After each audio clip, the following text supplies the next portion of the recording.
Hey guys, I want to welcome everybody to the first episode of Crypto World Radio.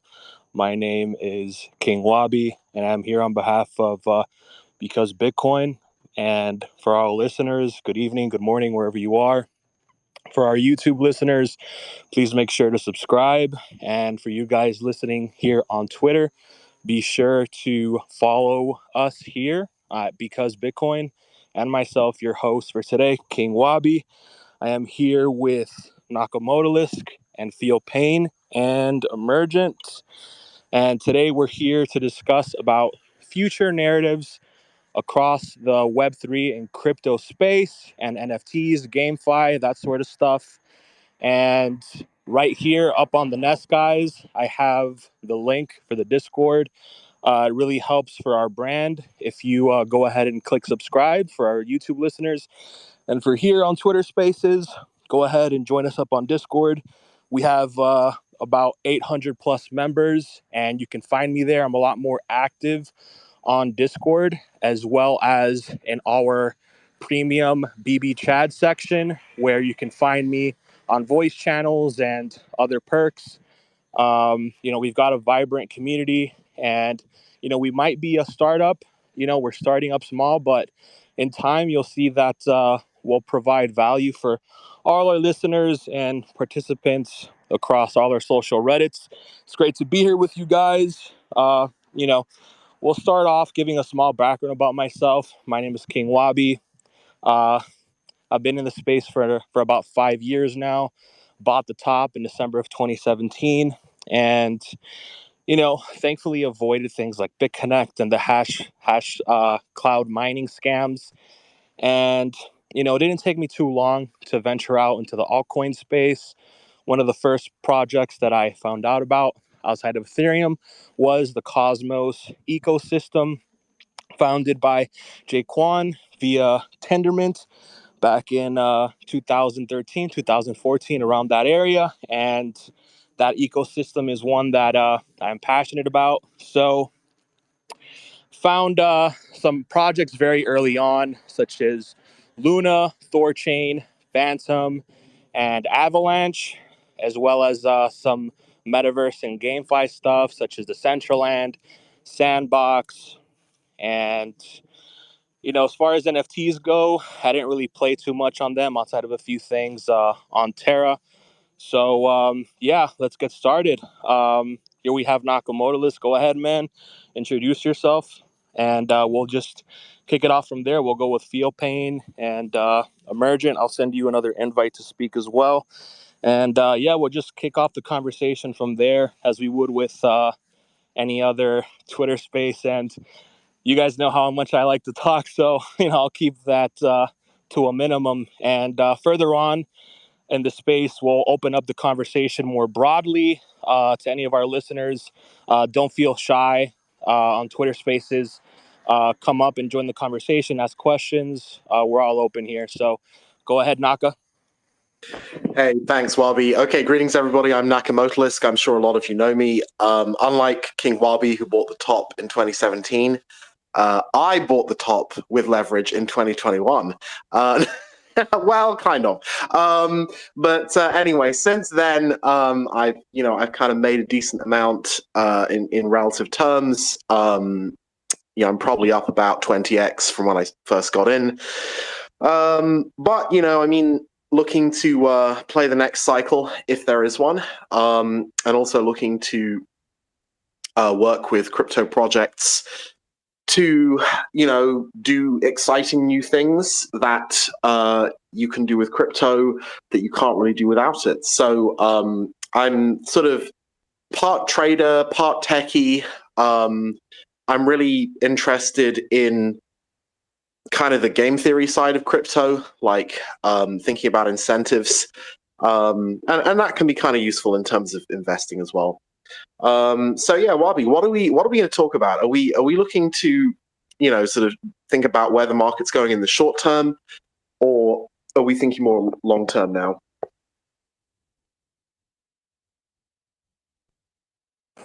Yeah, so as far as narratives go, I want to make this topic more long term, and the narrative can be everything from projects that can create some upside volatility. The last cycle was layer ones, and towards the end was metaverse and NFTs.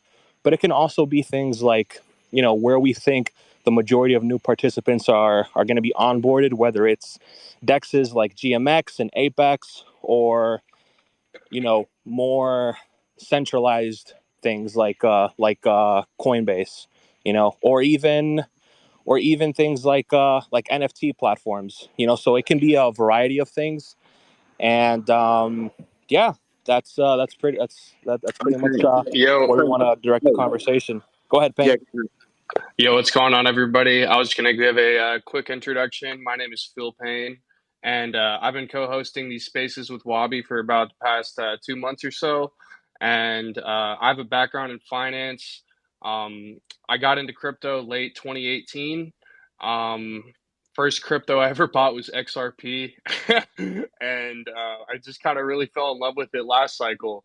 And I did really well with like the on-chain rotations with FTM, AVAX, Solana, that whole rotation in 2021, and then towards late 2021, around November to April, I did extremely well with NFTs, and that was where I spent a lot of my time this year and last year, and those I drastically outperformed pretty much anything I did with like trading regular coins just by playing those. And since then, I feel like I've really captured a good perspective on the entire market. And I really love this industry and engage with it every day here on Twitter. Uh, and so, yeah, I think, to be honest, Wabi, I think a big place for new people to be onboarded next cycle will definitely be through NFTs, dude, because uh I mean every single one of my normie friends that I've talked to, a lot of them, they're not really keen to just wanting to like stare at a chart all day and trade in the traditional sense that most of us know, but they understand NFTs almost immediately and they're like, "Oh yeah, this is kind of like trading cards." And like I think a lot of them identify with like the traits and stuff. Like I think they're just a lot easier to trade in general. And so I think it's pretty fun for a lot of people that I've shown, they get really, really into it because they're like, oh yeah, this is like this dude looks like me, or this project looks cool, or this founder is cool. And you can kind of gauge how well a project's doing by just like how well the founder is like, engaging with their community. And I think it's really interesting and it's fun to learn. And I'll trade anything that makes money. So I don't like being a maxi towards any one coin or any one sector of the industry. But as far as narratives go, I definitely think GameFi will be. I mean, that's going to be the big one that I think anybody who's paying attention is going to catch a lot of those early, because there's no reason that and I think that'll really merge DeFi with NFTs as well. Like there'll be a lot of cool elements, like you have your character that's you bought whatever on OpenSea, and then you can play with him in the game, and then maybe earn tokens in the game. Like just there's going to be a lot of really cool, neat ideas, and so I think You, that'll be a you mean like the kind of Axie Infinity type yeah, scam? yeah, exactly. I think that was a I think that was a really good. I mean, that really showed how that model can work, and But I did it? I think mean, didn't it really show how it doesn't work? Like the whole thing's blown up, right?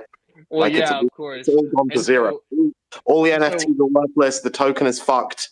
Like so what I think a big problem happened last cycle is that there was just a token that everyone was just using to extract value from and farm the tokens ultimately.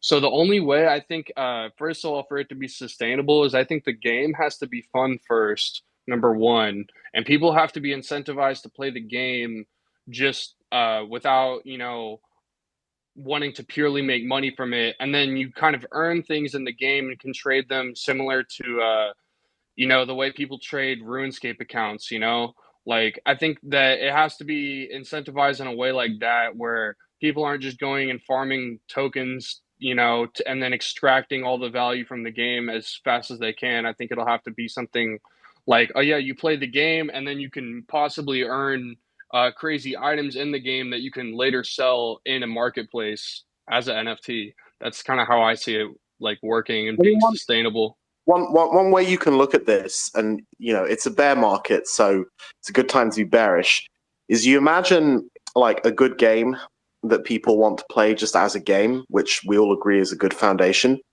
And then you just imagine that, but without any crypto, right? No Yeah, token, exactly. right? And then why would you need to add crypto? Well, I mean, I think it's just a cool incentive to play the game, like because Okay, but we already it's already a good game. You don't like. I already play games. I've wasted 5 years of my life playing games. There's a huge incentive to play games already, which is that they're fun to play. We don't need an extra incentive to play them. So why do we need crypto to be involved with this? That's a fair argument, and that's why I said I don't think it should have a token. But I think having an in-game marketplace for something like items you earn in the game would be really Yeah, cool. yeah. Like, would it Well, not? I mean, there was with there have been in-game marketplaces with some of these games, like the RPG, Like CS:GO skins and stuff, you know? CS:GO. But I think was it Diablo? Diablo 3 had the Diablo 3 real money marketplace, I think is what you're and referring to. actually, I did play that, and Diablo 3's real money auction house actually really fucked the game. It really, really made it much, much worse. Because, like, if you wanted to get a particular sword, right, without the real money auction house, you actually had to play the game to get that sword, right? But once there was the real money auction house, you'd be like, okay, I can grind for this sword for 8 hours, or I can pay $25 and get it right now. My time is worth more than $2.75 an hour, whatever the fuck it is. So I'll just pay. And then you get the sword, and you're like, oh, I didn't work for this. It sucks. This is boring. And that's actually what made me quit Diablo. But anyway, Wabi, go. Yeah, and I know like it's a space that I'm running and I'm raising my hand, but like I didn't want to interrupt the flow that you guys had.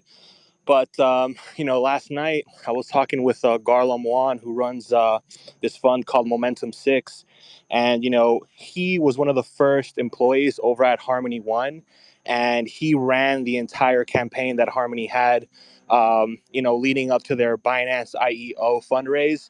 And one thing that me and him were discussing last night was that moving forward, if a layer one wants to use their treasury to onboard projects that want to do GameFi and some SocialFi stuff as well, the one thing they need to do, they need to not only take their time, but treat it as if it were a AAA game.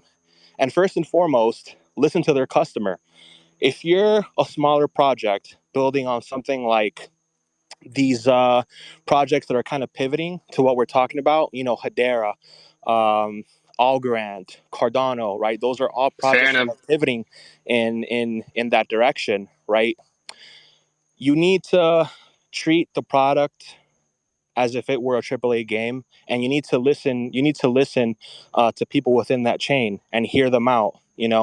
Like if you take DeFi Kingdoms, right? That was something that was tested and it worked for a while, but you just can't be sustainable with the amount of token emissions, and they just never paid attention to their users.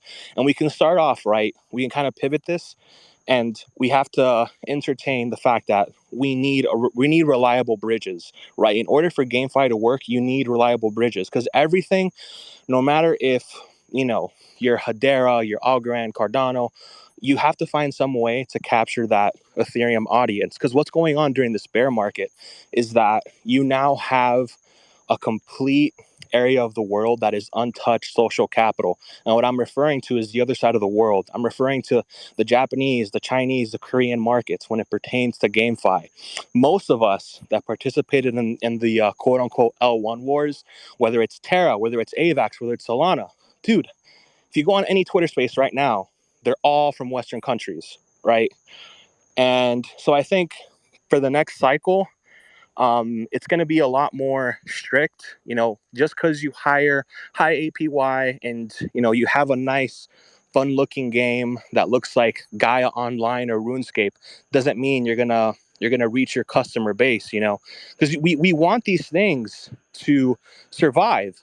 you don't just want, oh, every cycle, everything gets destroyed and it's down over 95%. We just can't have that, right? So, you know, after we've had all this downturn, right, from the FTX mishap, from what happened to Terra Luna, and, some questionable things from AVAX Labs,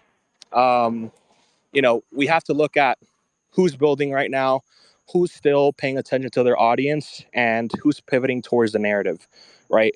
And a couple of blockchains that have a lot of their foundation using treasuries to support these narratives are things like Phantom, which has been known to pivot at all the right times. They went from a DAG trying to be like VeChain, to a layer one DeFi hub. And now they're shifting towards more GameFi and NFTs and metaverse sort of things. And if you look at their treasury, their runway is literally twice their market cap. But it's kind of like at this stage of the market, it's like, all right, let's see what these teams do, and you kind of have to start paying attention to the social side of things. They can't just be like an EOS who just runs away with a big treasury. So I think for the next cycle, we're still going to have a lot of these products that are like, wow, this can do well, but just because it follows the narrative doesn't mean it has to do well. So I think like due diligence is definitely going to have to be applied a lot more, and there has to be some sort of incentive to show the users that, look, we make X amount of money and we're profitable, right? If you look at Aave, you see that their total TVL is way higher than their market cap. You see from the amount of fees that are generated, the amount of overall transactions that occur on Aave, you see that that they're making money despite this environment. Same thing with the Cosmos chains. You go on Osmosis and you click the dashboard that shows you their analytics. Dude, they're making like 9 figures plus in monthly liquidity, and they're not even 2 years old. So despite what happened to UST, right, and despite what's happened with some of their products that have been onboarded that haven't gone on so well, like Avmos, they're still doing perfectly fine. No exploits, no rugs. It's been battle tested, guys, and I think that's one thing that we can take from this bear market is, despite all the macro headwinds, despite all the falling out from these hedge funds ran by millennials that have gone under, we're still here, man. And people are still building, and some people are still solvent, and there's something to be said about that. I mean, just look at even Solana. Some of these smaller NFT teams, and I know guys like Payne who are more involved in the NFT side have noticed that, like, there are still some projects that are still building. So there's a lot. You kind of pivoted away from like the GameFi stuff, but I did want to address what Liz was talking about in regards to that, the auction house and stuff like that. I mean, I think it's important to remember that like games are notoriously hard to invest in, like no matter what the environment is. Like they're expensive to produce, they require lots of marketing and like all that stuff. So what I think is most interesting about like games on the blockchain is like interoperability between games and like digital ownership and like play to earn. So like currently, people invest, years of their time into gaining items that a company like EA or Blizzard owns. But if you could like imagine a future where the same digital currency is used among like all games, so you could spend a year playing one game and like, selling items for money, and then take that money into a different game, like, within the metaverse. That's kind of what's most interesting to me. Yeah, I mean, I'm kind of bearish on play to earn because, imagine opening a restaurant and your business model is eat to earn. Like people come into your restaurant to eat. Like, playing a game is That's a good point. playing a game is a form of consumption, right? You're doing it because you like it, and generally it doesn't make financial sense to pay people to do something that they like, which is why the eat to earn business model doesn't exist. Like, So there are no like.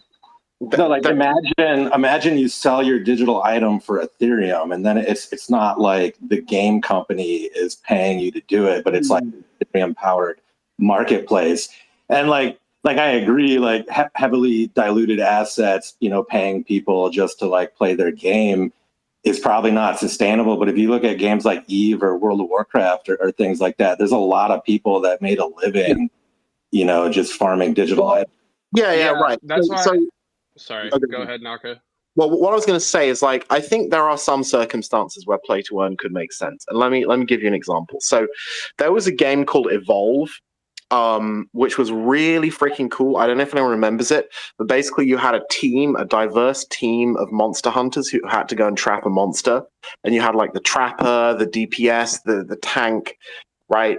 Anyone remember this game? I think it's like 5 years old or something, maybe a bit older. Yeah, I do. It was like 4 players, and you just attacked like one monster, right? Yeah, exactly. But it was really fucking good game, right? Like this was not like, Candy Crush or Tower Defense or some stupid shit like that. Yeah, it was badass. It was a fucking good game, but it had one major weakness that killed it. And that weakness was that if you had 3 people who really wanted to play a game of Evolve, they couldn't. Because there were 5 roles. There was the monster and there were 4 on the team, right?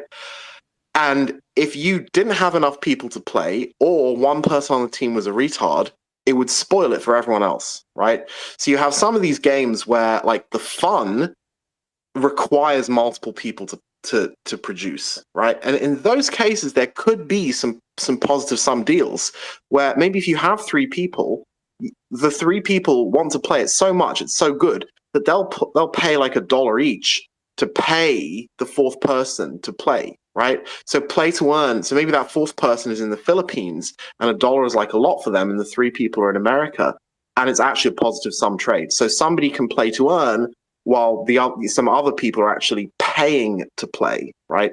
Go ahead. Yeah, so we can kind of pivot here and move on to another topic. I've also been really interested on options AMM platforms for the next cycle, and I'm aware that on ETH L2 on Arbitrum, there's a project called IVX-Fi, which is building on top of GMX, and they're looking to be an options AMM model. And they haven't really released much yet. They've been doing little spaces here and there, but I think if options can have their own market here in DeFi, I think with what you saw, now, before I say this, I'm aware that there are some people here that trade the equities market and play options a lot. So excuse me if I sound like a complete noob when I say this, but if we can have a surge to onboard users onto DeFi via options, just like Robinhood had with all the meme stocks like the Bed Bath and Beyond, GameStop, all those things. If we can have that sort of craze onto crypto in that same aspect, I think there's something to be said where just as DeFi and atomic swaps and liquidity providing onboarded a new set of users and still kept that social capital within the ecosystem, I think that's something that you can see really flourish. And, speaking of social capital, right? To me, social capital, you can dictate that by stable coins, right? If you look at the market cap of stables, it hasn't really gone, down only. We've still kept a large portion of the users that got onboarded into crypto, right? Versus the last cycle where it was quite literally an exodus. And I think that's something to take note of as well. So I know Payne, you have experience trading options on equities, and you've traded on derivatives platforms here in crypto like myself. We like to use GMX. GMX is a fantastic platform. I know, they have a lot of exciting developments over the next 12 to 18 months, and I'm very bullish on that ecosystem. And even the broader aspect of Ethereum L2s, which I know Naka absolutely loves as well. So, we'll start it off. Payne, what do you think? What do you think about that potential narrative? Ethereum L2s onboarding that untouched crowd from equities that absolutely love to play on options. One of our guys, Carter, who's the host of Market Talk, and him and our CEO Max, who's a listener right there. What's up? They host Market Talk Monday through Friday, 4:15 p.m. Eastern time. Go ahead and check that out. Go over to our YouTube and subscribe. Keep up to date with everything. Yeah, it's a great show. Yeah, listen every day, man. Yeah, man. And before I pass it on to Payne, I want to let you guys know that here at Because Bitcoin, we're working consistently at bringing you guys consistent information in the market, not only equities, but now also crypto with myself. Presenting you guys with Crypto World Radio, and the way we have our rotation currently from Monday through Friday. In the mornings, we have excuse me. We have Premise and Snorlax presenting breakfast news, and then we have Lunchtime TA with our CEO Max and Pandemic and Premise as well. And then at 4:15, we have our main boy, Big Brand in Ukraine, Carter, with our CEO Max. And sometimes we have special guests. It could be anyone from RGR Capital, could be Trader XO, or sometimes even, one of our fan favorites here at Because Bitcoin is Big Air Mass. So yeah, guys, go ahead, and same thing for our Discord. It's pinned at the top. Come ahead and join the conversation. So Payne, go ahead, brother. Yeah, man. I think it's actually a really good narrative. And as someone that uses Arbitrum, I think that it's really cool if they can find a way to basically make it to where you don't even realize you're using a different chain, because the problem with on-chain options, at least in a bull market, is that if you're using it on ETH natively, the gas fees are really high. There's a lot of latency, and it's kind of hard to, you can't really leverage scalp too much, because it's I was trying to use DYDX last bull market, for example, and the fees are really high. It's not really good, especially if you're on high leverage. You have to do a MetaMask transaction if you're opening or closing a position, and so it can be tough. But I think Arbitrum, which is a faster L2 built on top of it, along with GMX is a lot better than DYDX as far as latency and stuff, in my experience, but it still has a ways to go. I think that if we could find a way to really make it, because in my opinion, if you were to bring over a lot of the people from equities, you would need it to be as good as using it as on a native equities platform, right? So that's the only way, because there has to be a real incentive to use it. So whether that be leverage or lower fees than a native equities platform, or whatever it may be, I think it has to be a truly better experience for us to bring all those people over. And so I think GMX is definitely a step in the right direction, and I think it could be really cool. I like the way that they if you stake GMX, you get a percentage of all of the liquidations on the platform, and so I think that's a really good model, and it's probably a potential narrative for next cycle, is actual revenue producing protocols, because there really aren't that many. The only ones are Aave, GMX, and ENS. And Uniswap as well. And Uniswap, yeah.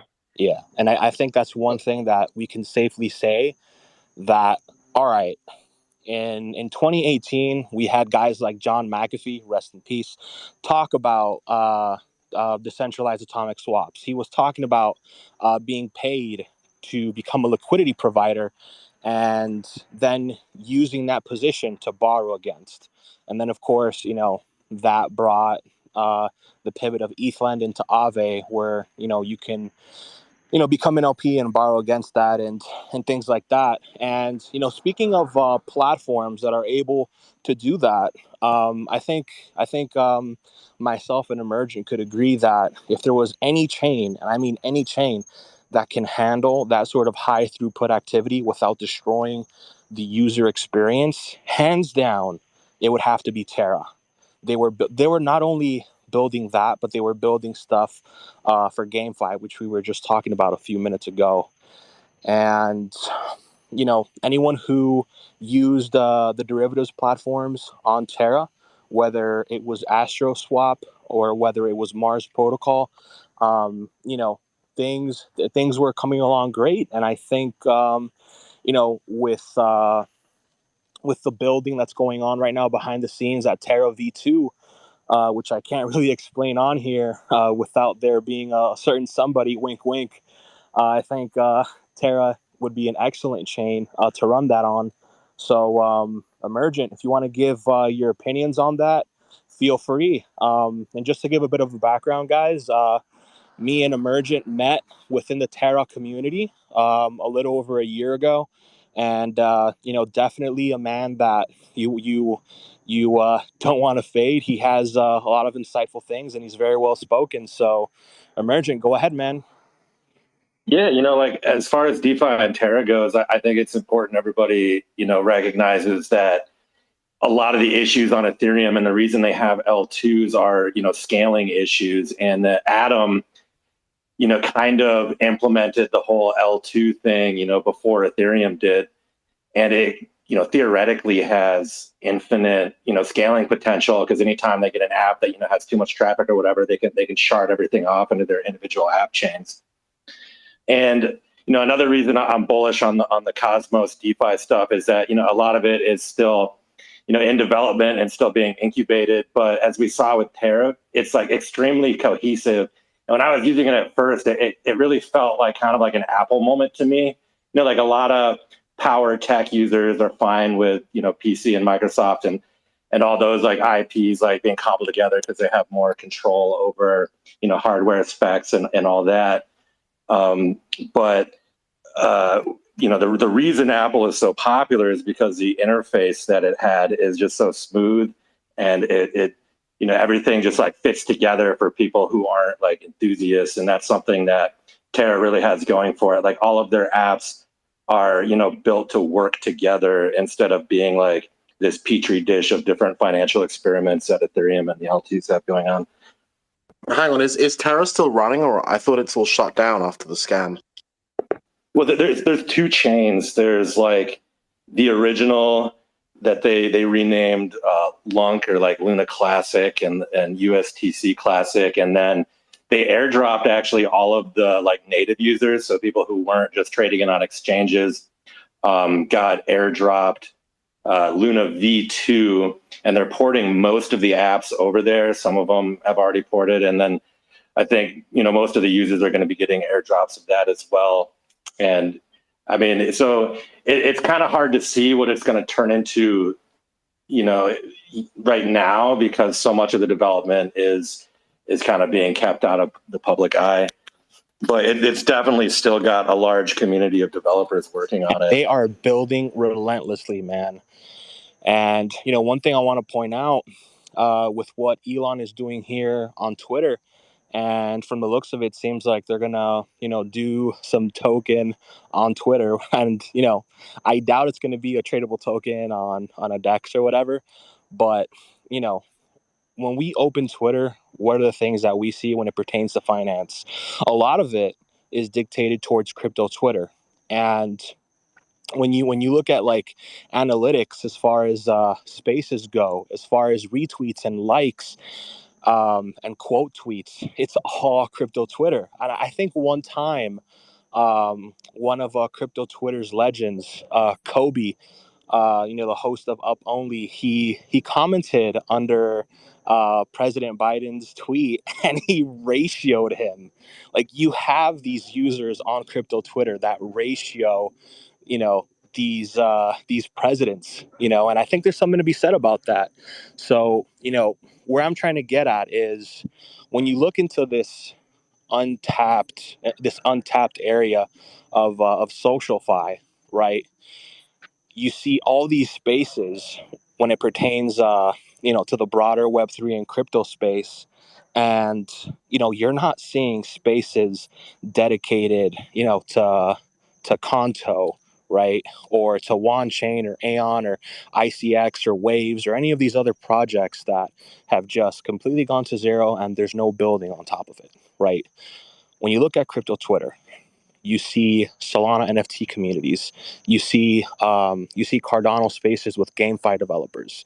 You see Algorand and the Algorand Foundation presenting these metaverse and also some more GameFi and NFT developments, right? You see them putting in the work. You see them reaching out to their communities, right?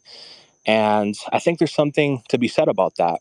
Don't only just look at CoinMarketCap and CoinGecko, right? And be like, wow, this product has lost over 90% of its value. You want to see how much of those users are still active within the ecosystem, not only, in their DeFi TVL or in the volume that the chain does, but also the social aspect of it. How big are the spaces? How many spaces are going on? How many spaces have been going on? Who's at the forefront presenting these products? So if you look at Terra, they host a ton of social circles, whether it's with YouTube videos, whether it's through spaces. There's always someone out there putting these products out on the forefront and being like, hey, we're here, we're building, the community is still vibrant, and there's something to be said about that. But let's not make this entire conversation. Isn't everyone from Terra a community member now? Yeah. Community members forever. Naka knows me. Back when Wabi nearly became a community member. I saved him. Yeah, that was quite scary, to be honest. And if I didn't have the right app downloaded, who knows what would have happened. And I think that's something that Feel Pain, you said that, brother. A few days before the guys, you're about to cringe at this. Prepare for your ears to bleed, but I'm gonna have to bring up FTX because it does relate. It does relate to all of this. And basically, a few days before FTX had unfortunately gone down under, CZ put out a tweet saying that, "Yo, I'm gonna liquidate my entire position," and we found some shady stuff. And if you did not have Twitter, and if your feed did not have the catering to the algorithm where you're able to not be in an echo chamber, you would have gotten rugged. You would have been zeroed. And community membership. Pain, that's something that you said. You're like, imagine getting rugged because you had the wrong app downloaded, right? Yeah, dude. I was talking to you about that on the phone. I was just like, if you didn't see that tweet, you were screwed. Like, you have to be in the know and have to have the right people that you're following, and it was a tragic situation, but the people that had their ears to the streets and were following all the right people got out first. And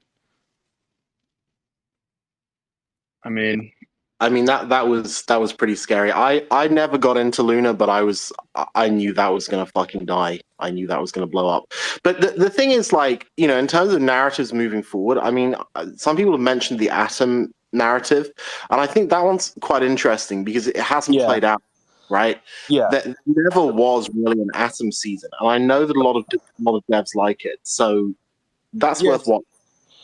Yeah, and it seems a lot of the Terra devs moved there, right? Right. So with the Atom token itself, you have to separate it from the Cosmos ecosystem, because what Atom is, it's basically the token that secures the chain, right? And currently, the inflation going on with the Atom token is in the double digits. So that is a crazy CPI number, right?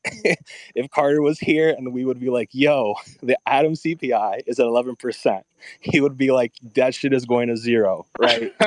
But But you can stake it.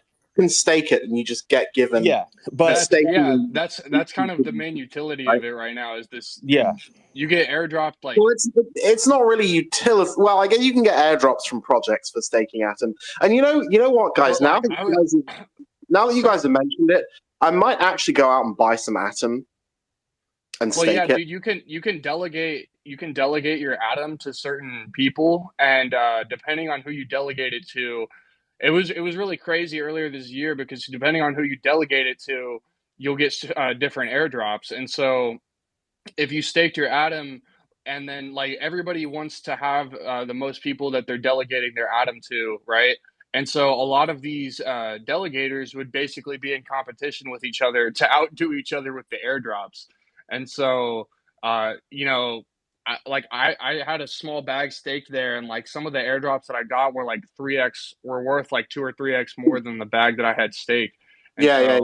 There was a time when Atom staking was really fucking good. I missed it, unfortunately. One thing, guys, that I also want to make absolutely clear when it comes to the actual utility of the Atom token, as far as a user incentive goes, the main prospect is the yield that you can get across its DeFi platforms. And at the current moment, we don't really have much. The ecosystem, as far as Cosmos and its native token Atom pertains, there's really only a handful of dexes. And to my knowledge, as far as, the big boys are concerned, there's only Osmosis and Amaris. And I'm not really too sure of many others. I know there's a few in development.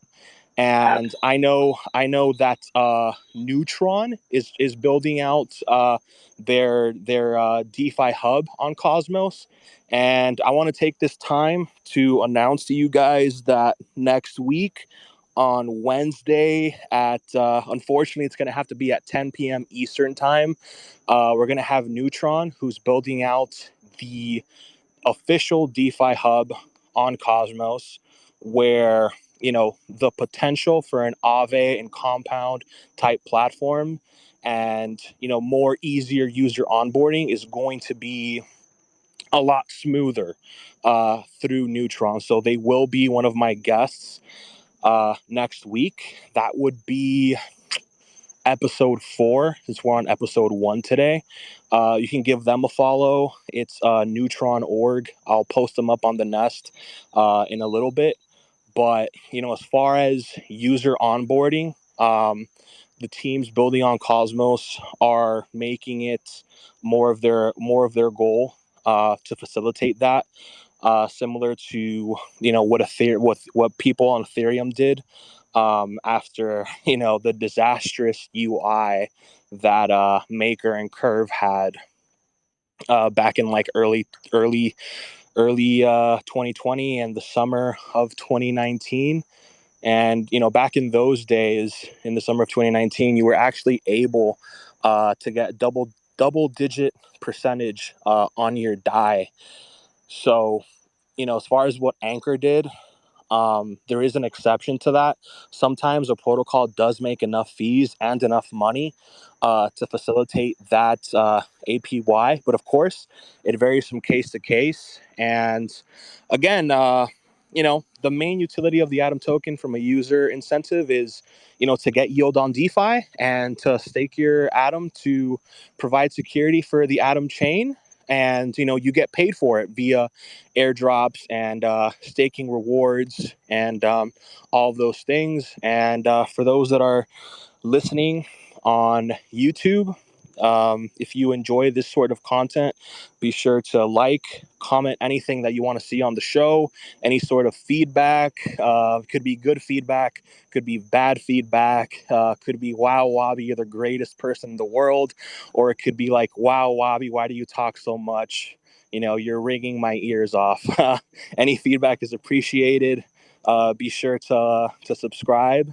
And also for you guys here on the Twitter Spaces. You can show me some hearts, make me smile.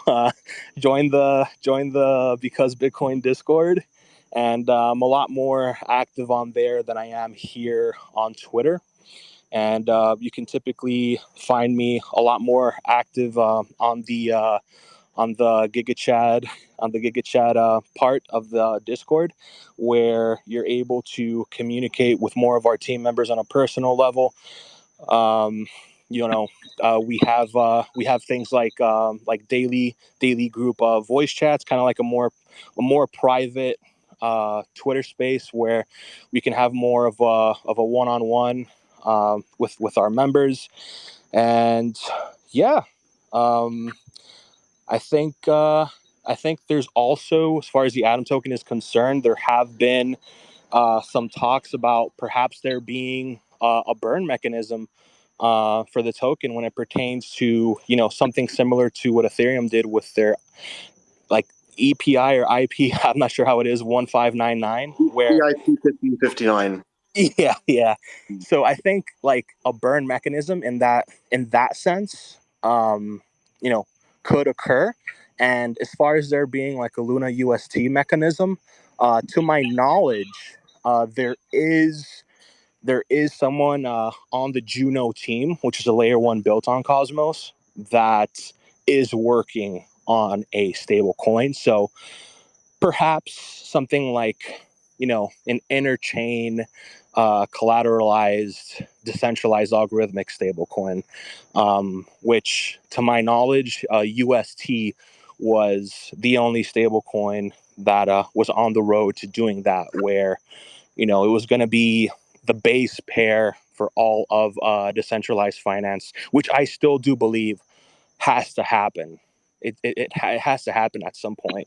So oh gosh, Naka, let me bring you back up. I don't know how that happened. Go ahead, Emergent.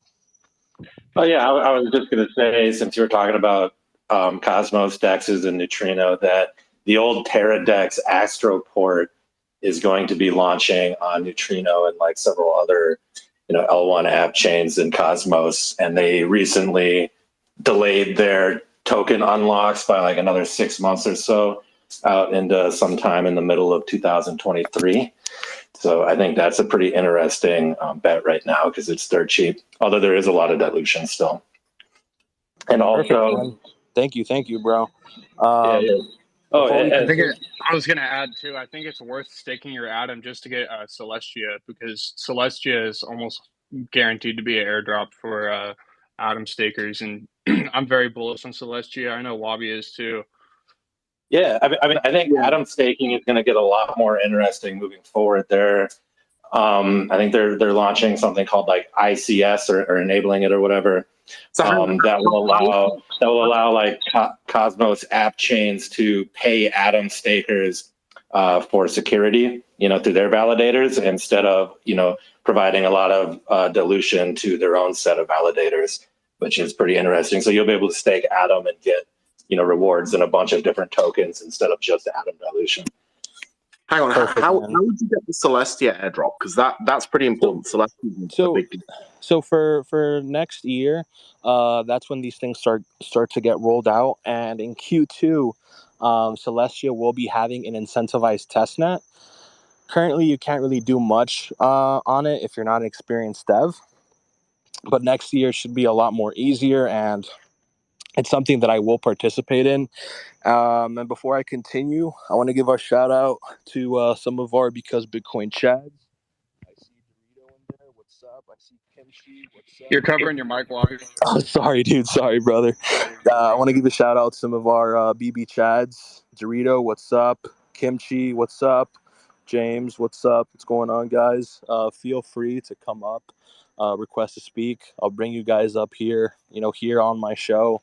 I want to have open arms to everybody across crypto and Web3. We want to be as welcoming as possible to the crypto community and the broader aspects of the digital asset space. Whether you think altcoins are going to zero, or whether you think we're going to be making payments on the Avalanche C chain when it pertains to purchasing Snickers bars in mud huts over in Zimbabwe.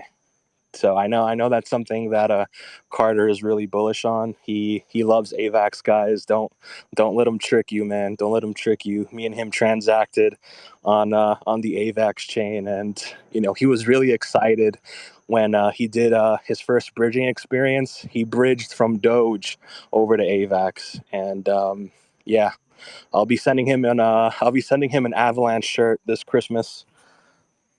So I see we have. I see we have Nicholas on here. What's going on, brother? Day one here, guys. What's going on, dude? Yo, what's up, Wabi? I had to hop in here a little bit late. Got in here about 7:30, but been listening in. And just want to say congrats on the show, man. Happy you joined the Because Bitcoin team. A great community. And I think there was a gap there, and I think you're filling a huge gap that they had with Crypto World Radio. So looking forward to this Monday through Friday at 7. But one thing I heard you guys talking about Cosmos and Atom, and this isn't necessarily directed towards that, but that ecosystem specifically. But just want to get your thoughts on this. With some of the FTX fallout, I've seen some rumors. I'm not sure if they're confirmed yet that supposedly. And I kind of do think this is true, that supposedly Sam was basically selling BTC and ETH to prop up coins like Solana, FTT, Serum, some other tokens like that. And then so the narrative kind of going around is basically that, because Solana was being propped up, a lot of these alt L1s, quote unquote ETH killers, sort of like followed the price action of Solana. Like if you look at Avalanche, where you can buy a Snickers bar if you bridge from Doge, as you mentioned, Avalanche, or Luna, or some of the other basically quote unquote ETH killers, all L1s, that supposedly that ETH killer season would have never even happened if Sam wasn't originally selling BTC and ETH to prop up those sort of tokens. So just kind of curious to get your thoughts on that narrative, if you think there could be some truth to that. As sort of an ETH head, I kind of do think that, but always appreciate your insight as a crypto OG here. So appreciate it. Yeah, honestly, man, when it pertains to what FTX and Alabama research is concerned, I think they were absolutely horrible, man. But whether that influenced the price of other L1s, I have no idea. To my knowledge, I know each of these layer ones had their own market maker. And AVAX was 3AC, right? Yeah. But there's also and who was Luna? Luna was Jump, right? Or was that also basically the whole thing was a fraud pump, right? Yeah. So Luna was a little bit of all of them. The narrative that's going around, just kind of like some of these OTC deals that were going on, were all sort of based on the price, like the price action of Solana. Whether it's from 3AC or whether it's from Jump or whoever, like essentially they were using Solana as the model. Like, okay, this is what this alt L1's doing. So I don't know. I guess that's the narrative, that just the price action sort of followed that due to Solana originally taking off. One thing that we can attribute at least the downside to, a bit of a conspiracy theory, but these events are not coincidence. This all started when FTX listed Magic Internet Money, and I believe it's called Wonderland, and their token Time, where MIM eventually had a small DPEG event, and a few weeks later they listed UST. And why would you do that? Why would you list an algorithmic stablecoin on perps? And throughout that time period, SBF was talking about how bad the UST concept was, when in actuality, if you were a big fund in crypto, you were an anchor. And one of our resident whales here, Zuzi, even said that in order to outperform, and give your clients some form of impressive yield, you were exposed to Luna and UST and Anchor, right? So essentially, like, Sam Bankman-Fried bit the hand that fed him. And we could attribute, Alameda pumping up the market, and that's why we went up. But we can also attribute it to the USDC supply going parabolic and the UST supply going parabolic. And you ask yourself, why did these stablecoin prices, not prices, I'm sorry. Why did these stablecoin market caps go up so exponentially? Well, you can attribute that to the things that became tangible via derivatives, right? We had dexes, we had NFTs, right?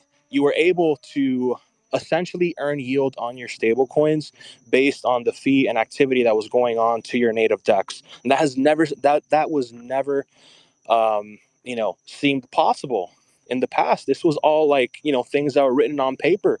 And, if you got into the market in late 2017, then you know that all of these quote unquote ETH killers were branding themselves as layer ones, and they were going to have exchanges built on top of them. And as a matter of fact, if you guys remember Neo, Neo had Switcheo. That was one of the first dexes ever, outside of Ether Delta. And then they had the Nash exchange, which wanted to be a regulated, decentralized exchange. And they tried going through this whole SEC process. And when they finally launched, they didn't even have like 7 figs in daily volume, And I think there's something to be said to actually have product that was an idea, and then it comes to fruition, and at the end of the day, SBF did what he did, FTX did what they did, and they were priced out of the market. And whether they come back or not is a knock on wood, but the market has a way to take out its bad actors, right? And this can be attributed to, get ready for a history lesson here, guys. Professor Wabi is on the stage.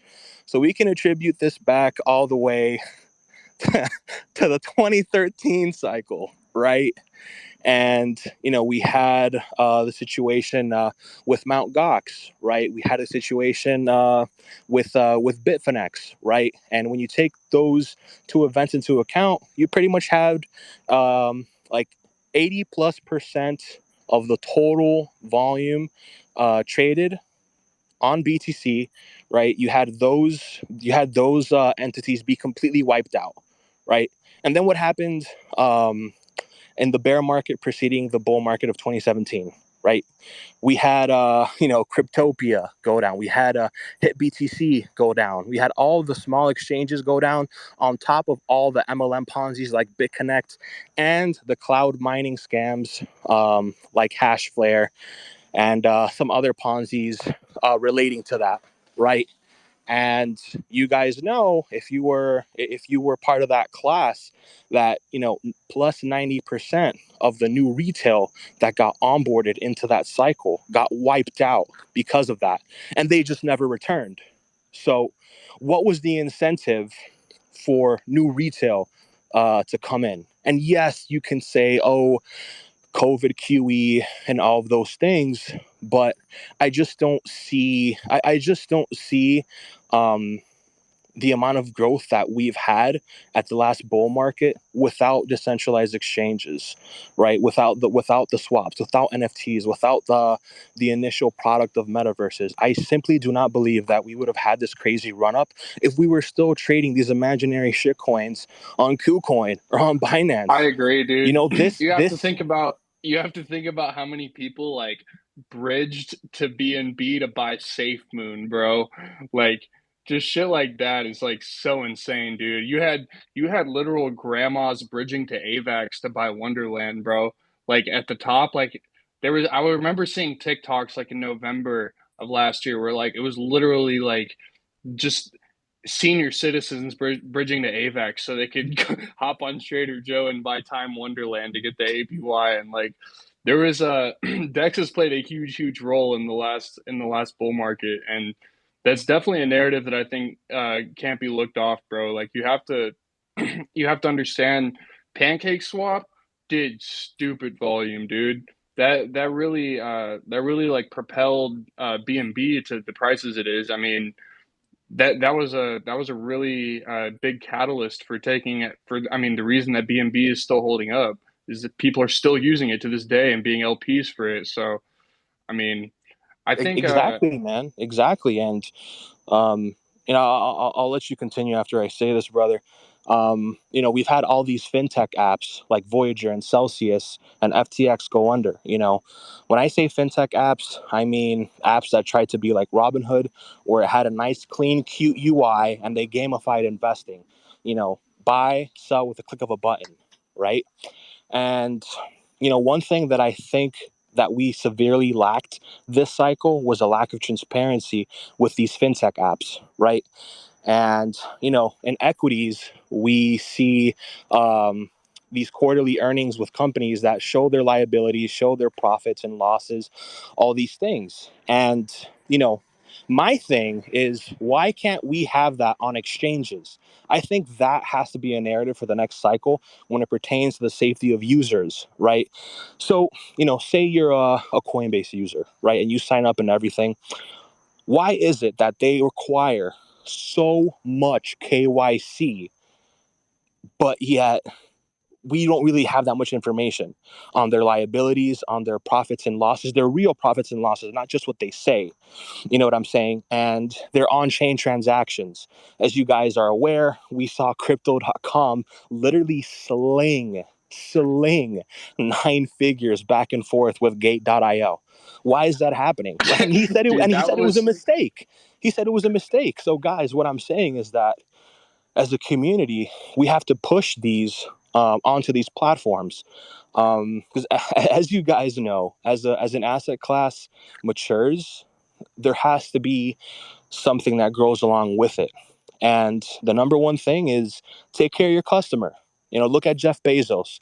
I recommend everyone on here to look at interviews from Jeff Bezos during the dot-com bubble.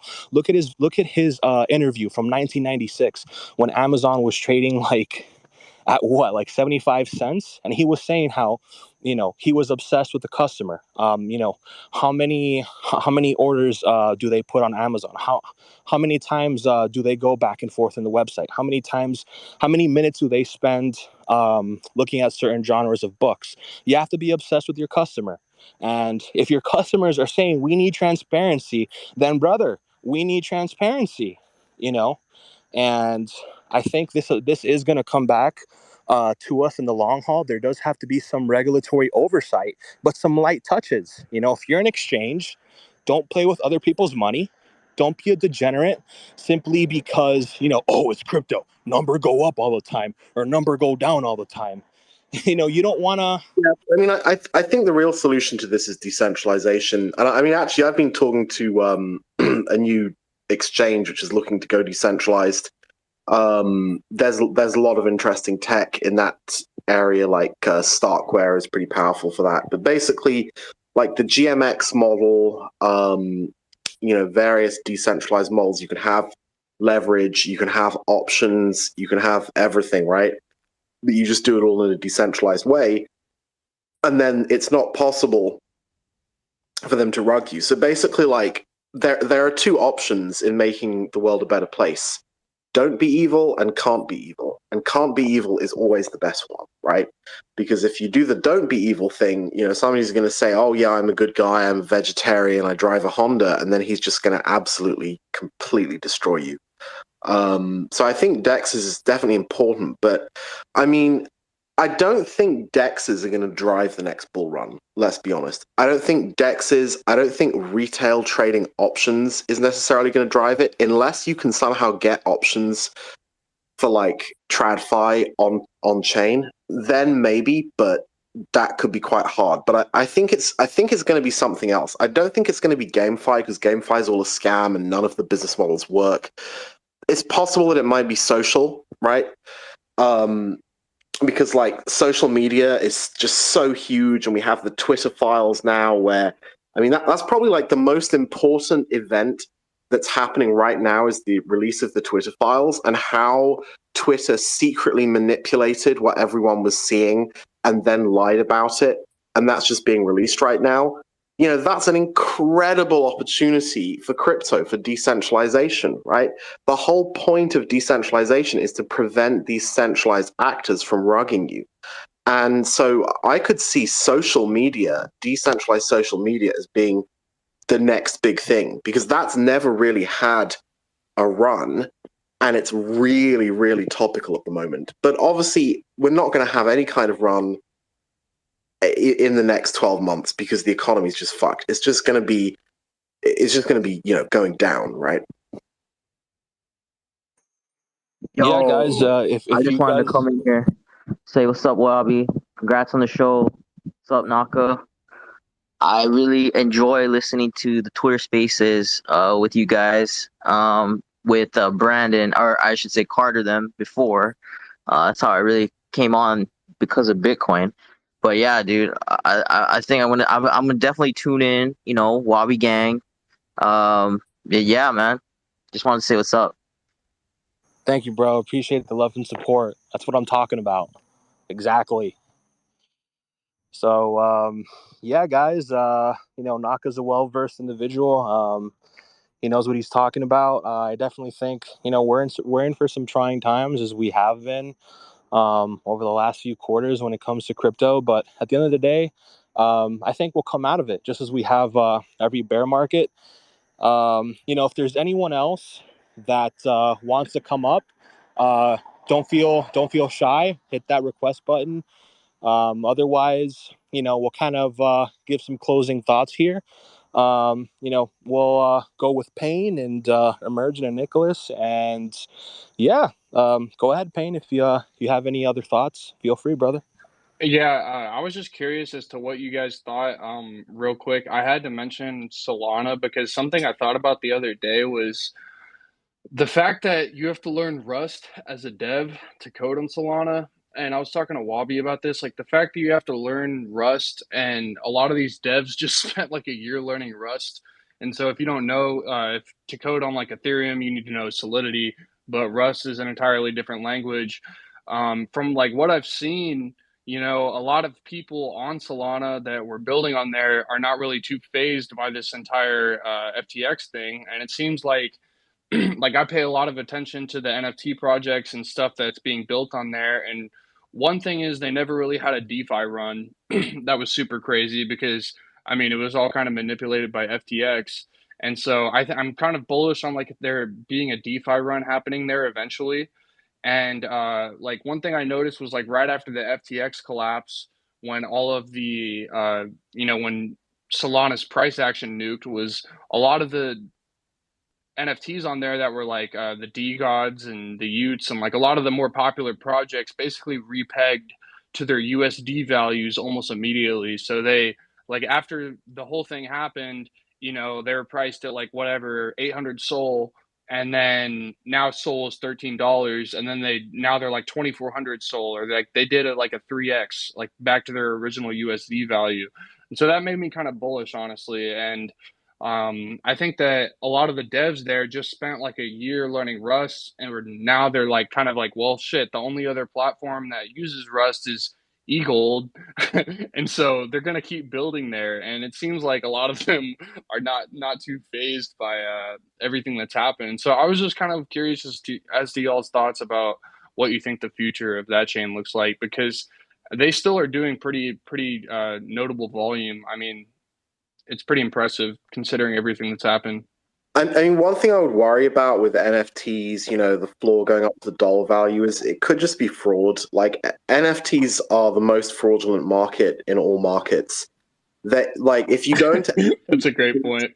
If you go into NFT discords, people are constantly asking for the people who run it to sweep the floor. They all sweep their own floors. I seriously doubt that people are organically buying Solana NFTs just after Solana has been associated with like the Enron of the 2020s. Now, will Solana survive?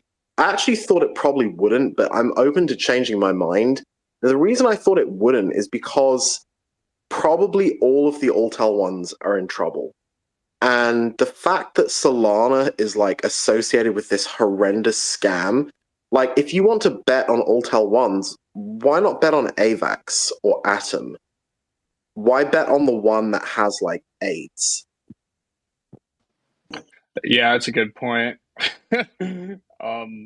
Yeah, that's definitely something I've considered, and I'm pretty optimistic about AVAX, and I'm kind of biased because it really did me well last run. Like that's where I made a lot of my money, and so I kind of like have a soft spot for that chain. But I think that if as long as like AVAX Labs doesn't go broke or anything, then I think they could make it out the other side. But the flip side to the Solana thing was like, a lot of people were like, "Oh, he was the only one pumping the price." So, since he was the only one pumping the price, I don't know if the thing can survive. But like the flip side to that is like, well, he was also kind of a leech on the ecosystem, and so as much as like he, pumped the price or whatever, now that he's gone, it's also a lot more organic. So I don't know. That was just like something I've been considering. And like the other thing is maybe we should think about fundamentals for a second, right? Like AVAX fundamentals versus Solana fundamentals. AVAX is better. AVAX has a better consensus mechanism. It's more decentralized. Solana is horrendous. It's like nobody can run a node. They're horrifically expensive. But it did have this like one key use case, which was that Solana's really, really fast. And so if you want to do like high frequency trading on the blockchain, Solana's like the only place you can do it. But are people going to be doing high frequency trading on the blockchain now that it's been associated with the, this big AIDS thing with the greatest fraud of the century? Probably not. So if it's just like NFTs, well, you can do those on AVAX and it has better decentralization. You can do it on Arbitrum and it has greater economic security. And this is, this is the other thing with a blockchain that has AIDS. Like, as the token price goes down, the economic security gets worse, right? If Solana goes back to $3 or $2 or $1, economic security is bad, right? Because it means it's easy.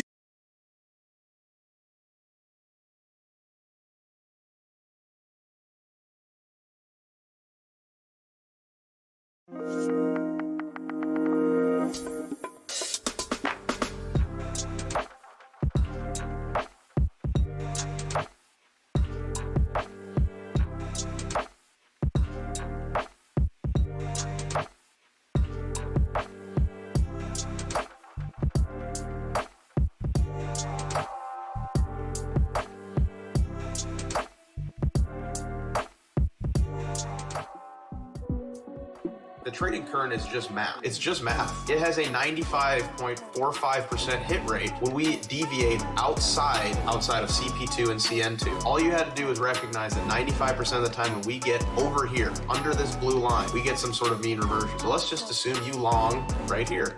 95 out of 100 times, when I buy this, I'm gonna get some sort of bounce. It's just math. Look what would have happened as we move up. Look at the bounce that came after. And now look where we are. If you had just blindly followed the current, you take all emotions out of it, and you say, I'm going to trust the statisticians, you would have bought Dow Jones somewhere down here under 30,000. Depending on how you want to measure it from absolute top to bottom, 20% move. We also have multi-time frame alerts. You don't even have to be at your computer on TradingView. You can ping your phone. Now, the current has some really awesome features, and I would urge you guys to join our Discord to get access to it. We give it away for free as a tool to the community. It's just math. There's really no need to overcomplicate things, not even in the slightest.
a few of us who participated in Ohm Forks know what that's like. Shout out to Snow Dog. Am I right? Payne, I'll send you an invite to speak again, brother.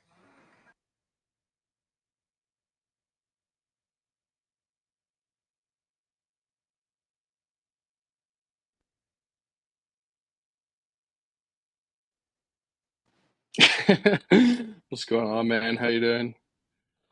We had some technical difficulties, huh? Yeah, I think Naka was using the Solana phone, dude. He was the last one to That'll do speak. it.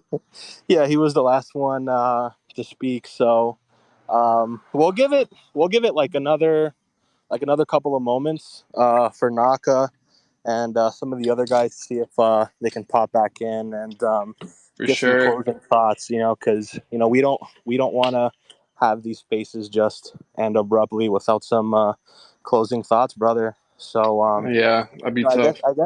guess you go ahead, man, and give us some of your closing thoughts about what we were discussing. And before that, we want to thank you guys for participating.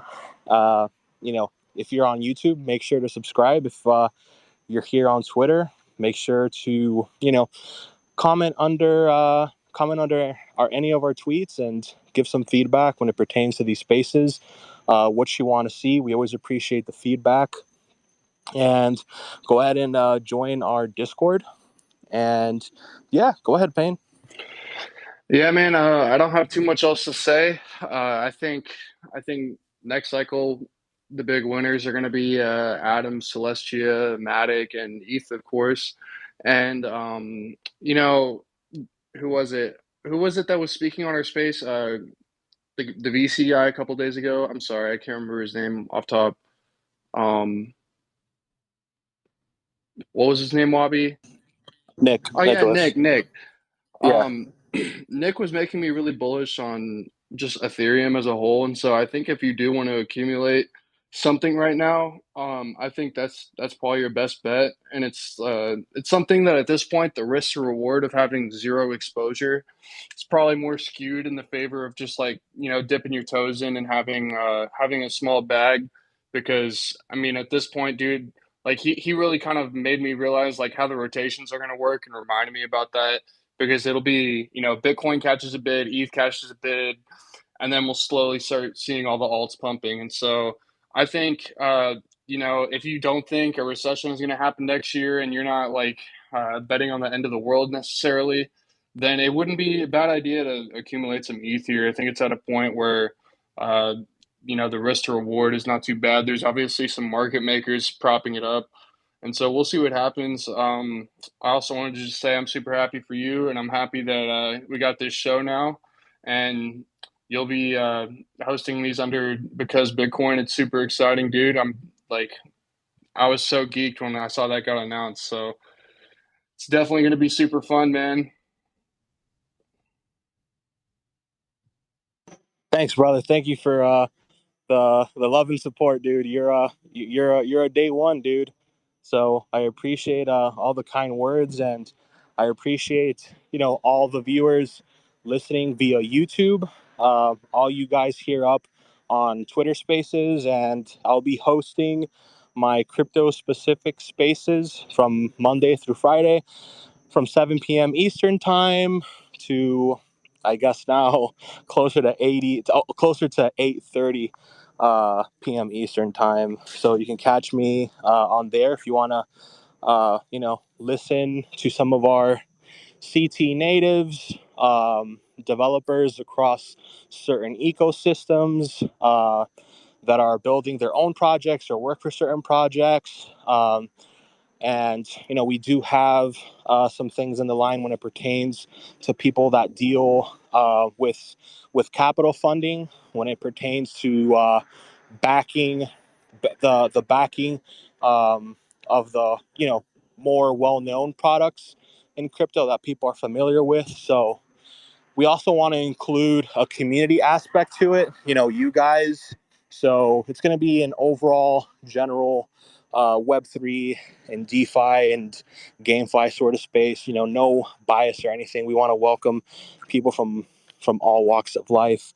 So it's good to be here. If you want to catch me outside of Twitter, you can find me on the Because Bitcoin Discord, and I'm pretty active on there. So feel free, guys. I see we have Babel back up here. Oh, what's up, bro? Shout out to Babel, one of our BB Chads. Same thing with Dorito. What's up, Emergent? What's up, Naka? Seems like the Solana phone service needs to be upgraded, phone. bro. Oh my god, dude! Do you remember the Solana phone pump? Holy shit, people! Yeah, the saga. The phone that'll pay for God. itself, bro. Yeah, I remember that. Oh my god. Oh. And people will have bought into that pump, and how much would they be down now? Like 66% or something? No, they wouldn't be down anything, man. It'd pay for itself. Just run a node, dude. Off the phone as its own service. that was very frothy. Like, hang on. They were saying you could run a Solana node for a mobile device. Are you fucking kidding me? Because I thought the biggest thing about the phone was like storing a seed phrase, in the hardware itself for people who have, no interest in learning anything about blockchain. Yeah, and anyway, it was about like all the dexes and the apps were supposed to be like native, built on the phone already, and supposedly smoother experience. Because you'd have like your own seed phrase, kind of like how Verizon gives you the little micro SD or whatever. Like they were gonna kind of do that with blockchain wallet seeds.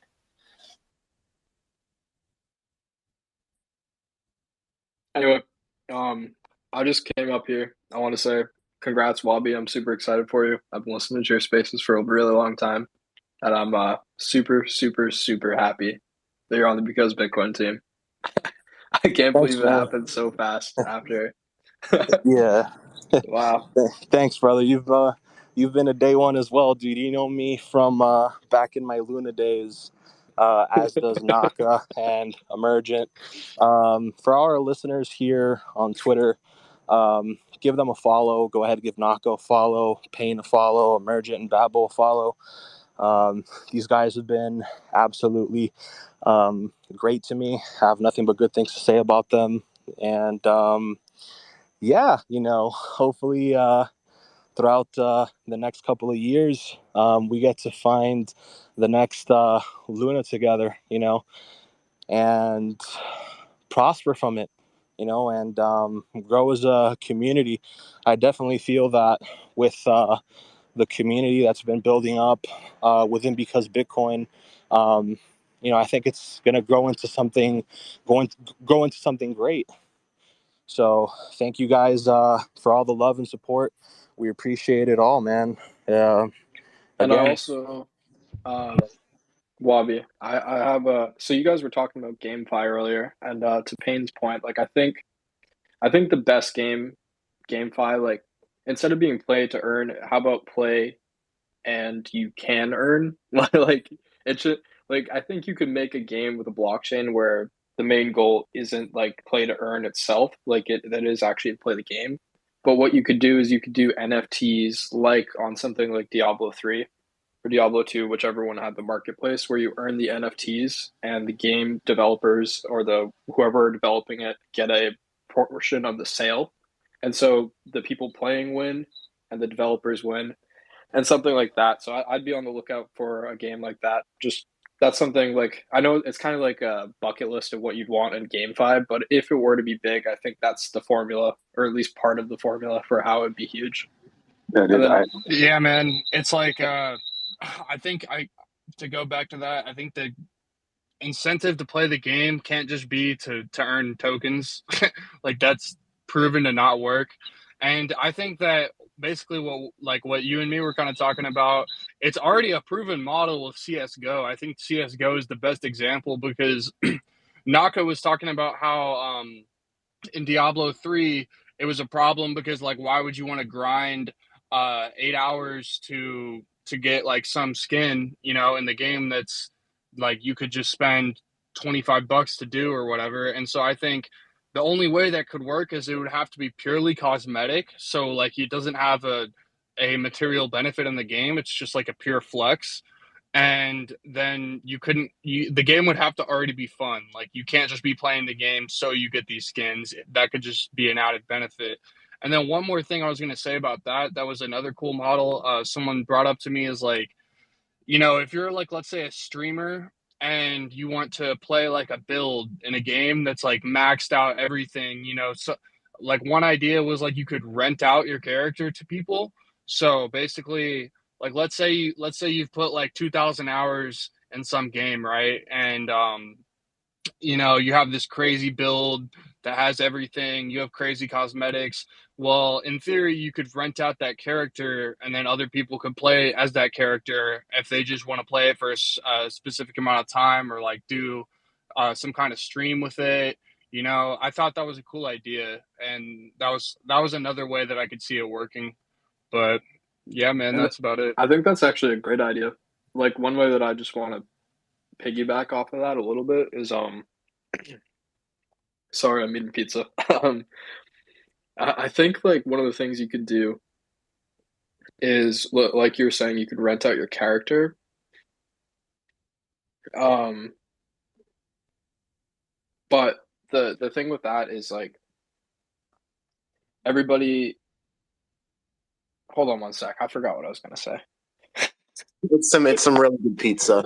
Yeah, really, dude, it's really good pizza, to be honest. It's all good, man. Are you doing the eat to earn model on this pizza? Oh yeah, dude. I got Supreme from a Publix, bro. It's like so healthy for me. I can't even. How many tokens did you earn for eating that pizza? Dude, can't go wrong. I lost the tokens are actually called neurons, dude, and I lost about 5. So I can't say it's profitable. Dude, what's the APY looking like, dude? It's a good. I'd say it's about. Dude, are you locking up your cheese to borrow some crust, dude? Somebody. I mean, seriously though, I think like there has, being honest about this, there has been a lot of very fraudulent stuff that's gone on, and also a lot of kind of cargo cult thinking. Things like, like there were people who actually thought play to earn was like a long-term sustainable model, right? And when you're in the season of I'm about to eat dinner with the fam, and so I'm actually going to get some pizza right now, ironically, but I'm gonna have to head out. But thanks so much for having me up, dude, and make sure everybody that's listening goes and joins the Because Bitcoin Discord, and I will hopefully be a frequent speaker up here, and along with Naka and everyone else. Thank you guys, and I'm super happy for you, Wabi, and I can't wait to see how this journey goes. Yeah, cool. I mean, sorry. I just remembered what I was going to say, Naka. Do you mind if I just go ahead? So, like, there is already real time like value. So this is why I think the play to earn model could actually work, or not play to earn. I think it should be kind of shifted to like you can earn while you play. Like the reason it could actually take off is you're already investing. Like if you game, you're investing like 20 hours or something in a game. Imagine if you got like 50% of that back if you were able to like sell a rare NFT you got it while playing the game, or like you earned a skin or whatever. I think that could actually be very enticing to gamers. The only thing is I don't think a token, kind of like what Payne was saying, I don't think a token would work at all. I think you could use like Bitcoin or ETH, like just to market sell, The thing about blockchain gaming and like GameFi is that I don't think anyone should be focused on that part of it. It's just kind of like normal game development, except these blockchain tools like allow facilitation for ideas that people already have. But like it just makes it easier to trade around. So the thing is, blockchain is just going to add unnecessary friction to game development. Like if you don't actually have a use for decentralization, then you shouldn't use blockchain. You should just use a centralized system, right? And I mean, there's already a great centralized system for gaming, which is Steam, right? So the thing is, though, as I said earlier, there are some problems that I do think you could solve with decentralization.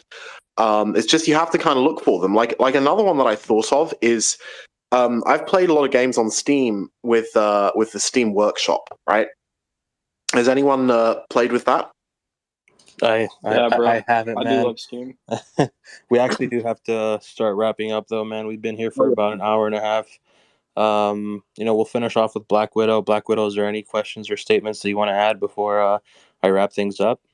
Sure, buddy. What's up, Wabi? Congrats What's going on? the space, dude. Like, we all love you. Never change. You're the best. Okay, so I just wanted to take a few minutes and look at the charts here. Nobody on my timeline, at least, maybe on yours, but nobody's looking at the Dow Jones. And if you guys pull that up, it actually looks pretty darn good.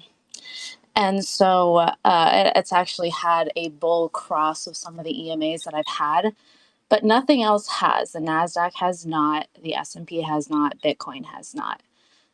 So it's like, what's going on with this thing? Because I couldn't imagine the Dow in a full bull market with the other ones not following. Inflation bullish for the Dow Jones. Black Widow, I think it's topped. I mean, if you just look at the chart of the Dow, it's topped. It's going to go down, I think. Guys, so when it comes to the Dow Jones, like, I think that stuff is more on like Max's side. He has more experience than I am. Like this was going to be like a crypto specific space, but we can definitely like pivot this conversation to another one, though. We are running on unlimited time, but yeah, I'll bring that over to Max, and I'll ask if he can cover that for you. And we want to take care of everyone that has anything that they want to add as far as like market value goes. So thanks for bringing that up. I'll direct that to him. Well, I just want to squeeze in here, Wabi. Like, the inflation is actually generally good for the type of business that's in the Dow Jones index. So, when that's the narrative, and then all of a sudden everything changes, like, oh, inflation's bad for assets. Well, no, it's not. Like, it's bad for growth companies that people don't need, or people or are required to like borrow money in order to, fuel growth. It's bad for them, but not for companies that have a stranglehold on the actual economy and economic inputs. Yeah, no, totally. But now is it like the defensive sectors, like healthcare, essentials, that kind of thing? Yeah, and then I mean, if you look at like healthcare has done fine, and then even like food companies are doing fine, like oil's doing fine after that weirdness in 2020. It's really just like the tech story. There was so much fluff in tech that it dragged the entire market down, and most young people aren't looking at like John Deere or Raytheon or things like that. No, but with the chart going on here, I wanted to chat with Max a little bit. I don't even see him on the space, but Naka, like with this top-ish looking thing, if it stays above 32,600 and it bounces off that, then it might actually be in a bull run, but we have to hold it, No fucking way. That scam, that's going to dump. I would short that if I could trade it. Yeah, one thing that I do want to mention is that whenever Naka points out some of these like larger macro things, whether it's Luna UST or whether it's Solana, he's been on the money with it. So no, not financial advice, no guarantee. It looks horrendous. It looks like the Dow. And the thing is, if you go back and look at the 2000 bear market, the Dow kept popping in the 2000 bear market. It kept popping right back up almost to all-time highs on every bear market bounce. And the reason, I think, is because of these defensive sectors where it's like you're buying stocks in healthcare companies, and if people get ill in a recession, they still pay. They're not like, oh, I'm just going to die instead of healthcare. I think it might be that. I'm not sure, but it might be. It just is all very funny to me. Like, whoever is market making is trying to confuse everybody on purpose. It's just like, it is what it is. Yeah, I wish I can provide more like equities insight, but I do not trade them at all. You're fine. Yeah, thank you. I want to thank everyone for coming up on the Twitter space and coming up as a speaker. And thank you to all our listeners. And if you're listening on YouTube, make sure to like, comment any feedback, and subscribe to the channel. Definitely helps with our growth. And if you're here on Twitter Spaces, I pinned the link to the Discord up above. And again, I'm King Wappy the First. I will be hosting Crypto World Radio via the Because Bitcoin Twitter page from Monday through Friday at 7 p.m. Eastern Time through, I would want to say 8 p.m. Eastern Time, but of course, with these spaces, they tend to get fairly large and have a lot of activity within it. So, sometimes it'll be 8:30 p.m., could be 8:20, 8:45, like it is right now. So it varies, but I want to thank you guys for the love and support that you've shown me. Be sure to follow Because Bitcoin here on Twitter. That's at Because Bitcoin. And yeah, you can find me pretty active on the Because Bitcoin Discord, especially on our premium services like the GigaChat service. And there's a vibrant community going on there, whether it's macro or whether it's more finite topics like Web3 and DeFi, more niches. You can find some of us in there as well, such as myself. And if you're a subscriber here on YouTube, you can look forward to seeing more of me there. And yeah, it's great to be here. And for everyone here listening on Twitter Spaces or a recorded version, and they haven't subscribed yet to the Because Bitcoin YouTube channel, we have daily shows for you guys. We have the breakfast news with Snorlax and Premise, and then we have lunchtime TA with our CEO Max and Premise as well, and Snorlax, and pretty much the rest of the team outside of myself and Carter. And then we have Market Talk that's hosted at about 4:15 p.m. Eastern, I believe. And that's exclusively on YouTube, but sometimes Carter will pop up here on Spaces. And then an evening show with myself, King Wabi the First. And yeah, I look forward to more episodes, and can't wait to speak to all of you at the next one. Thank you, Naka, Emergent, Pain, Babel, Black Widow, and shout out to the BB Chads that were in here. Kimchi, I think I already said Dorito, and James. Thank you all, and have a nice night, morning, afternoon, wherever you are. And I know some of you are expecting some karaoke to end the episode, but maybe another time. That's pretty much it from me. Peace out, man. Thanks, guys.